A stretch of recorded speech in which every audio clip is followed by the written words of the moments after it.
আসসালামু আলাইকুম প্রিয় দর্শক মণ্ডলী, আপনি কি এমন মাত্র দুটি সহজ আমল জানতে চান যেগুলি সম্পর্কে রাসূল সাল্লাল্লাহু আলাইহি ওয়াসাল্লাম সুসংবাদ দিয়েছেন? যে ব্যক্তি এগুলো নিয়মিত পালন করবে সে নিশ্চয় জান্নাতে প্রবেশ করবে। অবিশ্বাস্য হলো সত্য, এই দুটি আমল করতে সময় লাগে মাত্র কয়েক মিনিট, কিন্তু দুঃখের বিষয় শয়তানের ধোকায় পড়ে অধিকাংশ মানুষ এই সহজ আমলগুলোই করে না। তাই ভিডিওটি একদম শেষ পর্যন্ত দেখুন, কারণ আজ আপনি এমন দুটি অভ্যাস জানতে চলেছেন যা আপনার জীবনের সবচেয়ে মূল্যবান আমলগুলির একটি হতে পারে ইনশাআল্লাহ। প্রিয় দর্শক মণ্ডলী, দুটি অভ্যাস যার মধ্যে থাকবে সে জান্নাতে যাবে ইনশাআল্লাহ। সেই দুটি অভ্যাস জানার পূর্বে একটা ছোট্ট রিকোয়েস্ট, আপনারা যারা আমার চ্যানেলে নতুন হয়ে আছেন এমনই সুন্দর সুন্দর ভিডিও পেতে আমাদের চ্যানেলটি সাবস্ক্রাইব করে আমাদের সঙ্গে থাকবেন। তো চলুন সেই দুটি কি অভ্যাস আজকের ভিডিওতে জেনে নিই। হযরত আব্দুল্লাহ ইবনে আমর রাদিয়াল্লাহু তাআলা আনহু থেকে বর্ণিত, তিনি বলেন রাসূল সাল্লাল্লাহু আলাইহি ওয়াসাল্লাম বলেছেন, কোন মুসলমান ব্যক্তি দুটি অভ্যাসে বৈশিষ্ট্যমণ্ডিত হতে পারলে সে নিশ্চয় জান্নাতে প্রবেশ করবে।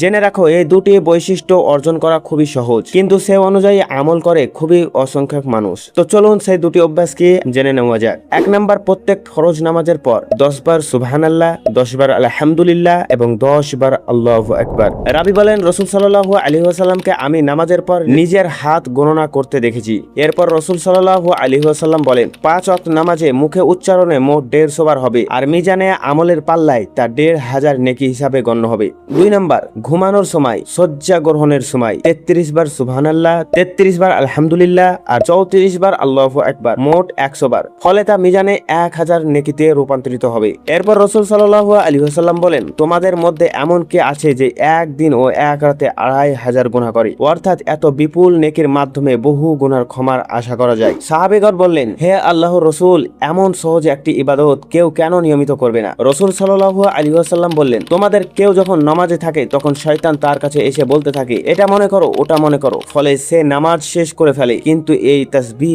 পড়ার সুযোগ পায় না। আবার যখন সে ঘুমানোর জন্য শয্যা গ্রহণ করে তখন শয়তান তাকে ঘুম পাড়িয়ে দেয়, ফলে সে তাসবিহ না পড়েই ঘুমিয়ে পড়ে। হাদিসের উল্লেখিত দুটি অভ্যাস আবারও একবার সংক্ষেপে জেনে নেব। 1 নাম্বার, প্রত্যেক ফরজ নামাজের পর বা এমনি যে কোনো নামাজের পরও পড়তে পারেন 10 বার সুবহানাল্লাহ, 10 বার আলহামদুলিল্লাহ, 10 বার আল্লাহু আকবার। 2 নাম্বার, ঘুমানোর সময় 33 বার সুবহানাল্লাহ, 33 বার আলহামদুলিল্লাহ আর 34 বার আল্লাহু আকবার, মোট 100 বার। রাসূল সাল্লাল্লাহু আলাইহি ওয়াসাল্লাম এই দুটি অভ্যাসের কথা বলেছেন। যে ব্যক্তি এগুলো নিজের জীবনে নিয়মিত অভ্যাসে পরিণত করবে সে জান্নাতের সুসংবাদ প্রাপ্ত হবে ইনশাআল্লাহ। আল্লাহর কাছে দোয়া করি আল্লাহ তাআলা যেন আমাদের সবাইকে এই দুটি সুন্দর অভ্যাস নিজের জীবনে গ্রহণ করার তৌফিক দান করেন, আমিন সুম্মা আমিন। এই ছিল আজকের ভিডিওটি ভালো লাগলে একটি অবশ্যই লাইক দিবেন এবং বন্ধুদের সঙ্গে বেশি বেশি শেয়ার করবেন এবং এমনই একটি সুন্দর আমল অন্যকে জানার সুযোগ করে দিবেন। তো সকলে ভালো থাকবেন, সুস্থ থাকবেন, দেখা হবে নতুন এক ভিডিওতে। আল্লাহ হাফিজ।